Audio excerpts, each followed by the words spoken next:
So hello, everybody. My name is Samantha Nielsen. I am one of the past co-chairs for this program and one of our other mentoring programs as well. Today, we're just going to be talking about the Barbara Smith Women's Mentoring Program. Sonia, do you want to go to the next slide? So we have several people here today to help with this presentation and to give you their perspective on the program and to answer any questions that you have. So like I said, my name is Samantha Nielsen. I'm a past CMWA mentorship co-chair along with Colleen Leibertz. We had run it for a few years, Colleen before me, and then I kind of popped on a few years ago, and now it's Sonia and Alicia. And I will go ahead and popcorn it to Sonia to introduce herself as well. Hi, I'm Sonia Reed. I'm the CMWA Mentorship Co-Chair. I am co-chair with Alicia Gorman, who will potentially be joining us a little later. If you guys have any questions after the fact, we'll share our email addresses. Feel free to reach out and ask any questions during the presentation. I'm also a mentee in this program right now, and I found it extremely beneficial. And I'm gonna popcorn this over to Patty, who has a long history with the Barbara Smith program. Hello, my name is Patty Strager. I'm the Fitness Operations Manager. I've been at Carnegie Mellon for almost 20 years. And I was a mentor with the program when it was called Women Mentoring Women. And I'll give you the history when that's time comes. And I currently am a past chair of the Carnegie Mellon Women's Association and have been a member ever since I've been at this great university.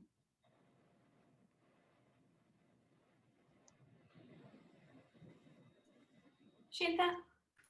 Hi, my name is Shanta, and my history with the CMU goes all the way back to 1985 when I graduated from Pepper School. And I have a PhD in operations management.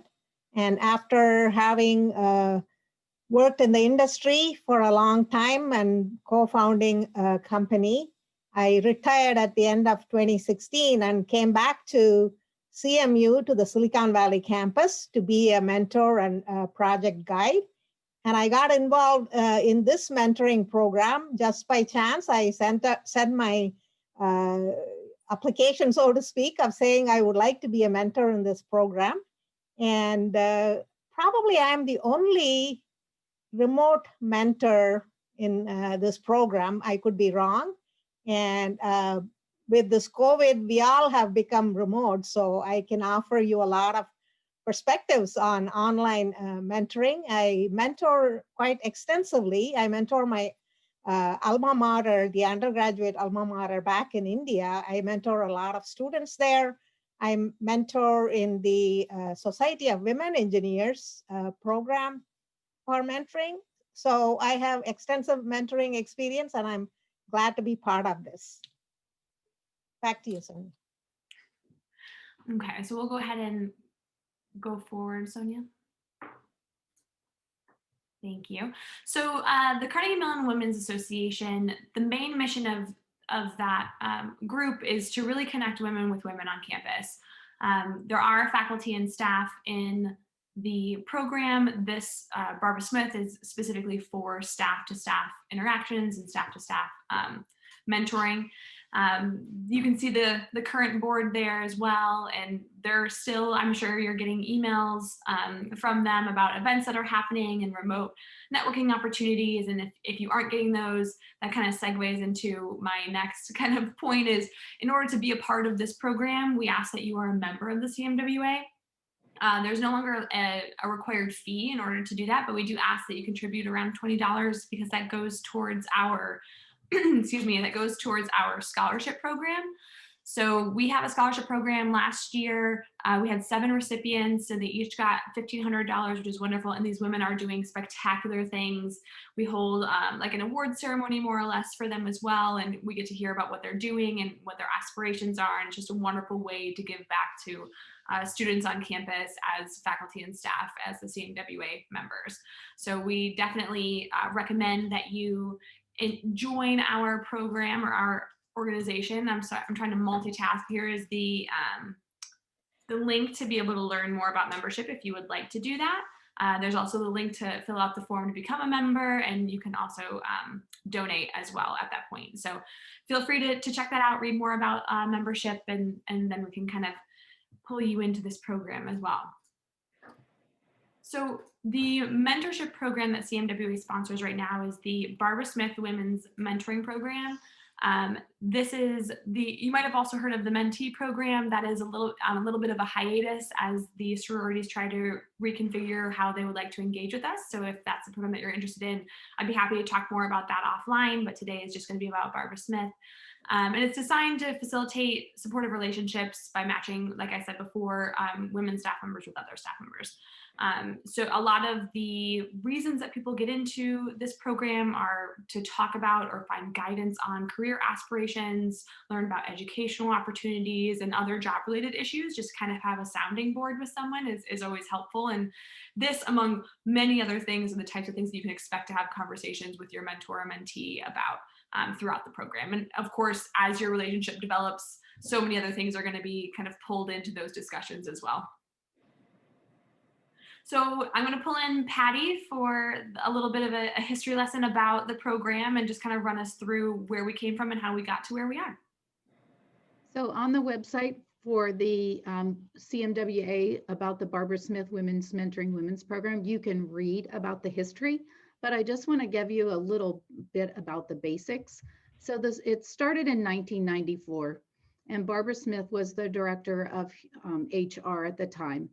And there were very few women on campus at that time. And she realized that the women really needed some type of a support to each other, that everybody was going through the same thing, but nobody knew that everyone was having the same experiences because no one was talking to each other or they're within their department. So it helped start this collaboration amongst women on campus. Once there was a number of us that were participating in the program, and then once Barbara decided to retire, she asked a couple of us to continue on. So myself and Gloria Gruber and Mary Pretz-Lawson were the original Barbara Smith Women Mentoring Women chair on the committee. And then Mary decided to retire and move to New Orleans. So we brought in Anne Marie Zanger. And the three of us were the ones that continued the program. And then HR decided that it did not look, I guess, politically correct to have a women mentoring women program on their website without having something that was campus wide. And so that's when we went to the Women's Association and asked that it became part of the Carnegie Mellon Women's Association in 2017. And they have been embracing the program ever since. The co-chairs have been remarkable as far as getting people to join the program and also to find mentors. And so I help with the matching and have been kind of the glue that's kept this program together. Thank you, Sonia. We've had over 350 mentor-mentees pairs. So that's double that number. And on average, we get 15 to 20 pairs a year. If there's any questions regarding the history, we did change the name of the program from Women Mentoring Women in honor of Barbara Smith and her commitment to this program. And she comes back to campus and visits every once in a while. And she's very, very proud of us that this program is continuing. Thank you.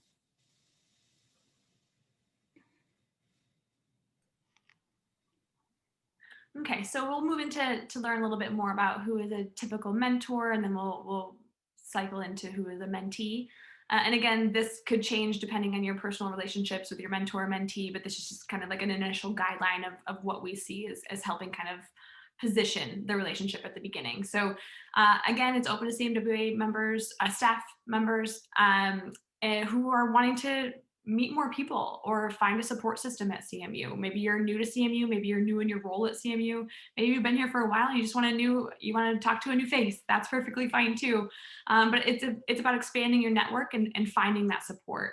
A mentor can share their leadership, management, career lessons, other experiences. Really, it's just life lessons that a lot of mentees are looking to to talk to you about. And so it's not anything that you don't know. It's not information that you don't have. I think a lot of people think, well, I can't mentor someone. I've only been here for, 4 or 5 years. I don't really know it. You would be surprised by how much information you can gather in that amount of time and how helpful that can be to others. So even if you're teetering between mentee, mentor, I would highly suggest considering being a mentor. It's incredibly rewarding, and you definitely do know more than you think. It's just with your experience of, like it says there, with work-life balance, work-life education balance, it's just helping them navigate all of the things that you have theoretically been through yourself. It's to support the mentee in whatever that means. And so some of you might have a strictly professional relationship with your mentee, and that's perfectly fine. Others might end up going out for coffee, doing a Zoom coffee, something like that, engaging with them in a more like personal way, and that's perfectly fine too. It's kind of just gauging what your mentee would like, and in the matching kind of situation, the matching process, we try and gauge that ourselves based on the applications that you turn in. So we're not going to match someone who wants to meet once a month and someone who wants to meet 2 to 3 times a week. So we do that on our end as well.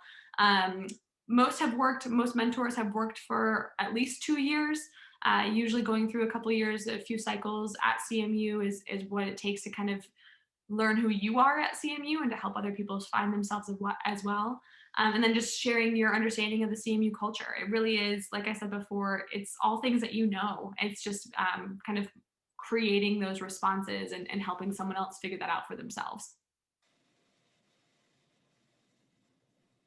So what is the role of the mentor? Like Samantha said, it's to provide guidance at whatever level the mentee needs, ask open-ended questions, and help guide your mentee to find their own answers, clarify understanding, be a role model, give feedback at whatever level the mentee needs, be engaged, honor commitments and promises, and also provide a lot of resources, especially as you build the relationship and tease things out.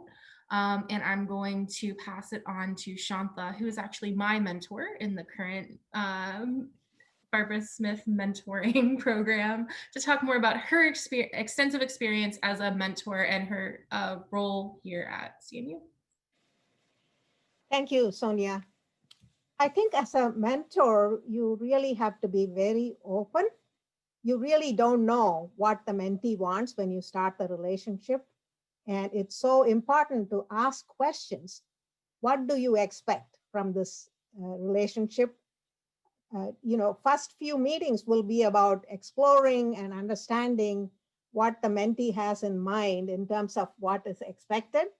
And you will establish a rapport. And then from then on, you can go forward with the idea that the mentee will have long-term goals, but you can't simply say, okay, long-term goal and do that, but rather break it down into short-term actions and short-term milestones that you would want to have the mentee achieve with your help, and follow through, have these mentoring meetings be very regular. For me, it's always online with every mentee that I have. In fact, I have very few mentees that I meet in person. I have done that, every once in a while, but all my mentees are really online, and therefore having a meeting like this, a Zoom meeting or a Google Meet or any one of those online meetings has been really the way that I have been able to mentor. And the key is really to help the mentee think about what they want and try to move them along in their goals.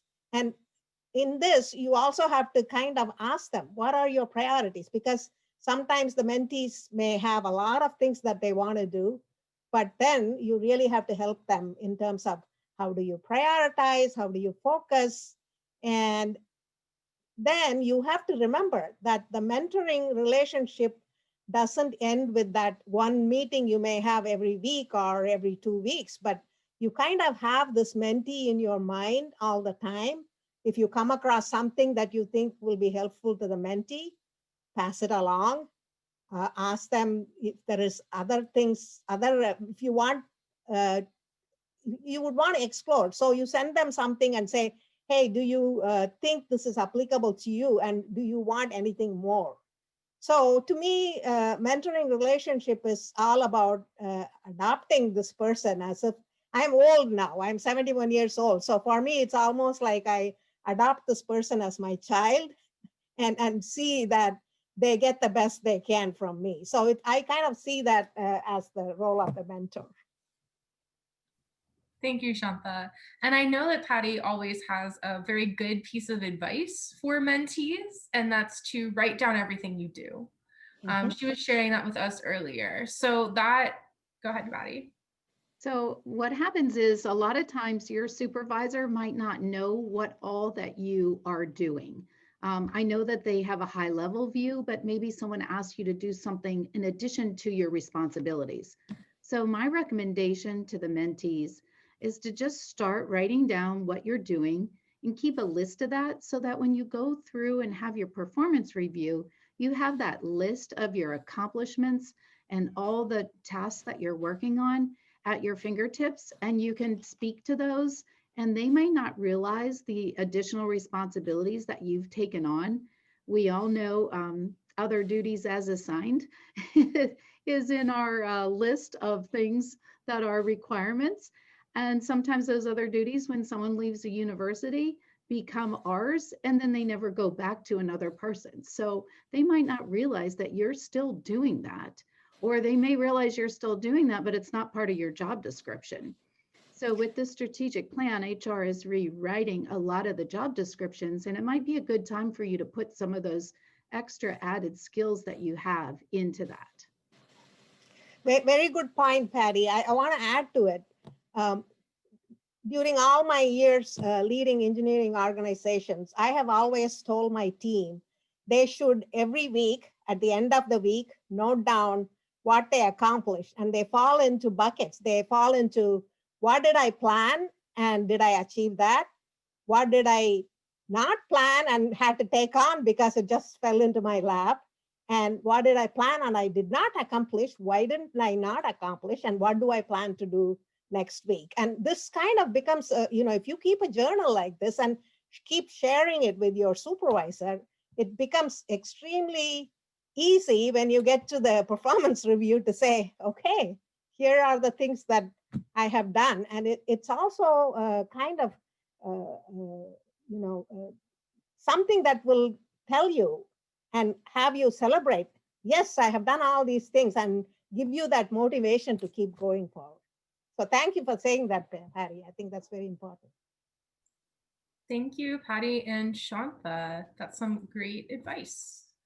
So who is a typical mentee? It's the CMWA mentoring program is open to members of the Women's Association, specifically staff members. So this does exclude students and faculty.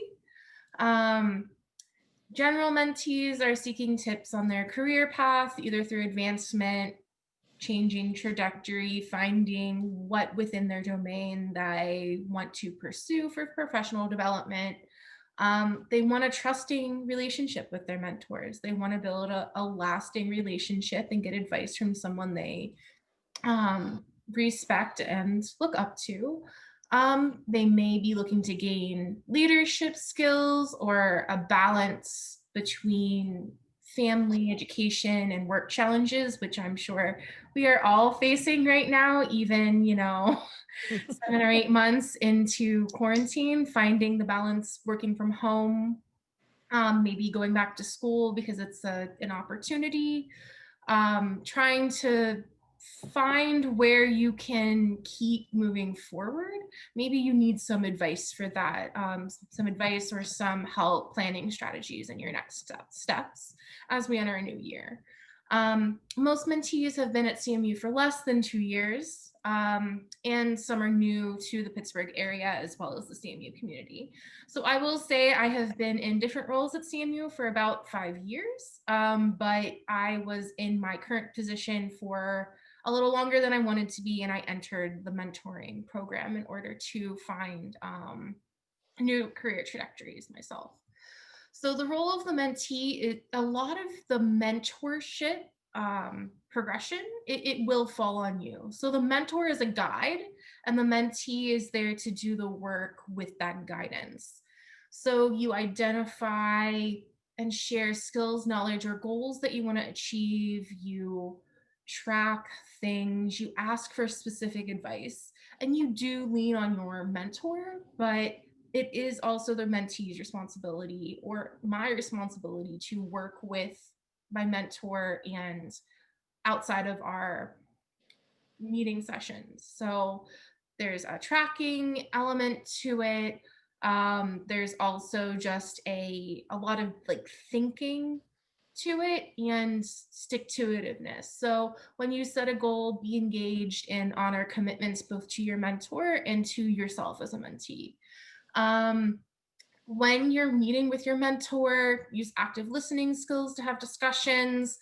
Your mentor might see something that you hadn't, and you might not have been prepared for going in that direction, but give yourself a chance to get out of your comfort zone and think about their advice. And effectively receive and respond to constructive feedback. I like to make my resumes super pretty and artsy. That's not always easy to read. So sometimes I'll get some constructive feedback to be like, hey, maybe take out some images or maybe do this instead. However, that comes into the mentor-mentee relationship, just kind of honor that the other person has your best interests in mind and might be seeing something that you might not. Yeah, like I mentioned earlier, I've been at CMU for roughly 5 years. I started as a temporary staff member and was lucky enough to find a full-time position. And I've been in that full-time position for about 4 years now. I entered the mentorship, the mentee mentorship relationship with the intention of professional enrichment. And I actually waffled. Like, I would see those emails from CMWA, enter the program. Here's this opportunity for like 2 or 3 years when I was still much newer to CMU. And I didn't take that chance, but I ended up doing it this year and I'm very glad I did. I'm very glad to have Shanta's advice every 2 weeks.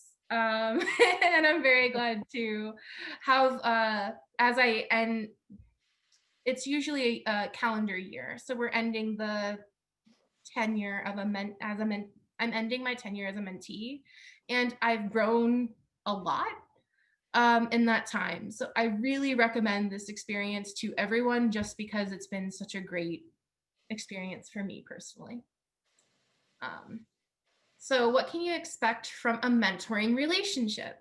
So at the beginning, you gain trust and rapport, you set the expectations for your relationship, your goals moving forward, and your agreements, commitments, and expectations. That can be what you're going to work on together, how often you're going to meet, and how you're going to meet. Nowadays, Shanta and I started online, so moving virtual with work from home mandate was not too rough, but I know that historically most CMWA folks met in person somewhere. That's probably not possible for everyone right now. So just pick a time, pick a virtual medium, and pick what you're going to talk about at the beginning. Now, towards the middle, you'll work towards the set goals that you established and then create action plans. And that's not to say that your plan is concrete. It's going to change with the discussions and the information that you have. So even if you say, I want to change majors or something like that, if you work full-time and go to school part-time at CMU, maybe that's not the best option after learning more information. At the end, you do like an evaluation and celebrate the relationship and achievements. You also reflect on your outcomes and how far you've come, because generally you've been working together for a year. It's very enriching. It's a lot of time, and you get to know each other pretty well by the end. So it's a lot of celebration as well as reflection on what goals were met and where does the mentee need to go from here without necessarily the mentor being as involved. So mentorship is self-defined. We don't have a cut and dry recommendation through this program, because you could determine where, when, and how you meet. You determine how the relationship will operate. And while you guys get to decide the details, there are resources and support available from the co-chairs. That includes articles to talk about the mentor-mentee relationship, how to set goals, tracking documents, guidelines, and some matrices and things to get you started.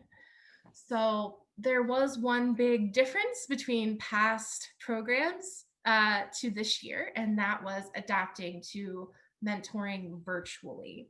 Now, because Shantha and I started virtually, it was more adapting to working from home, and a lot of our discussions were around, the COVID situation and adapting to that professionally. So some of the benefits of working from home and meeting virtually: you have more flexible meeting time. You're not trying to find that 15 minutes to half an hour to run out of your office to meet someone over lunch once a month. Resource sharing is easier. You can send documents online. A lot of virtual events are more accessible. Being able to connect to mentors that might be further away. Like I'm on the East Coast and Shantha's in Silicon Valley. You can increase connections and reach, and that includes networking, and you can gain recognition where it might not have been possible before. Though there are challenges, and one includes time zones and technology. Technology does not always cooperate. For example, there was a storm yesterday that knocked out a lot of power lines in Pittsburgh. I don't know who was affected, but some people lost internet, and that was not fun. It can be really challenging to stay engaged with everything externally that's happening in the world right now. It's harder to gain understanding of body language online. There's a lot of nonverbal cues that we're missing over the screen. And, while there is some approval to be on campus, there might be a time that you're on campus more than your mentor is, right? So there's a challenge for scheduling around your work responsibilities and what resources you might have access to, or demands that might be put on your time through CMU. Does anyone else on the presenter list have anything to add for virtual mentoring benefits or challenges? I think you said it all, Sonia. I believe that there are benefits and there are challenges. And to me, the biggest challenge is really the technology not cooperating. I experience this all the time, especially with my mentees from India, where sometimes the connectivity issues really make it extremely difficult to be, engaged in. But other than that, I find that online virtual mentoring to be very, very productive, mainly because you just define a time and it's like any other meeting. You just get on it and get going. You can bring your own cup of coffee. I brought my cup of tea today to the meeting, and you can be having a coffee or tea meeting that way. And the one big challenge is really not being able to read the body language. As you can see, you can only see this part of it, and the adjusting of the camera and the positioning and all of that to be able to see the other person fully, because we all know communication, half of it is body language, right? So that is a major challenge as well. But other than that, I believe virtual mentoring, you could be mentoring someone in a corner of the world where you have never had hope to connect with. And I think that is the benefit of the virtual mentoring, that you could actually go anywhere you want to go. And that's a big plus. And I'd like to add that I think that you should always schedule a meeting. When you meet, then schedule your next meeting, because we all know that life happens and things get in the way. And what happens if you don't schedule it is it just doesn't happen. So at least if it's on your calendar, you can reschedule and take time to maybe make a change in the time that you're meeting, but at least you have something on your calendar. Absolutely. It might be easy for some people with predictable schedules to set reoccurring meetings.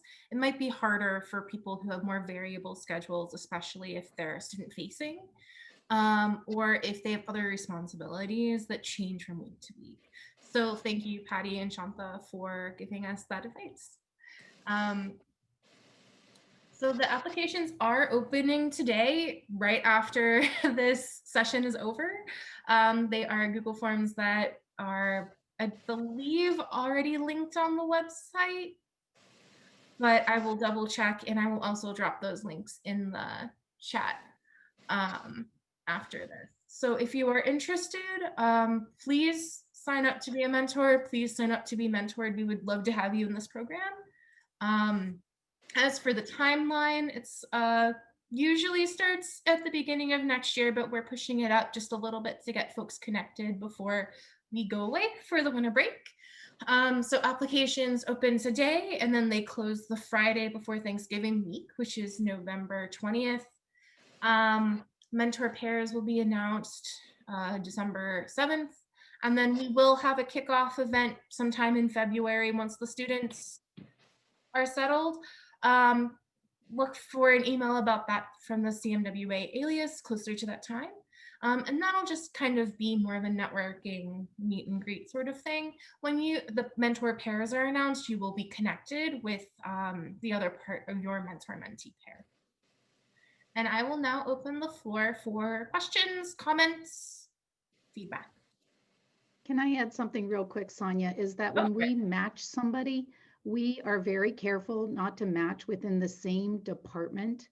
So if you do have a concern and you are looking to make a change, don't worry, that's confidential, and no one will know the reason that you've entered the program. And we also, I mean, in that same vein, we also give mentors the opportunity of the mentorship pair opportunity to switch. So after we've paired, we double check to make sure that that's okay with both parties. And then if it is, then we move forward. So there's multiple ways that we're kind of putting in checks and balances to make sure that you're comfortable with your mentor and your mentee, and that you feel comfortable moving forward.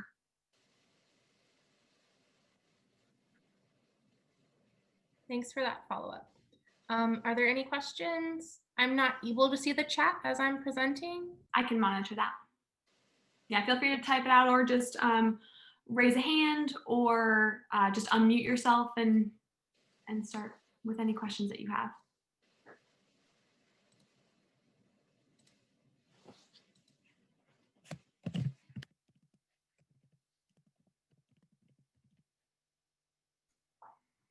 And of course, we know that this might just be a kind of an information dump right now. It just might be too much to kind of to take on all at once. If you do have any other questions once you start looking through the applications, or once you start kind of digesting what this is, always feel free to reach out to Sonia or myself or Alicia. We can answer any questions that you might have. And Sonia and Alicia's contact information is on that same page that I just put into the chat where the applications will be, so you can have their email after that as well.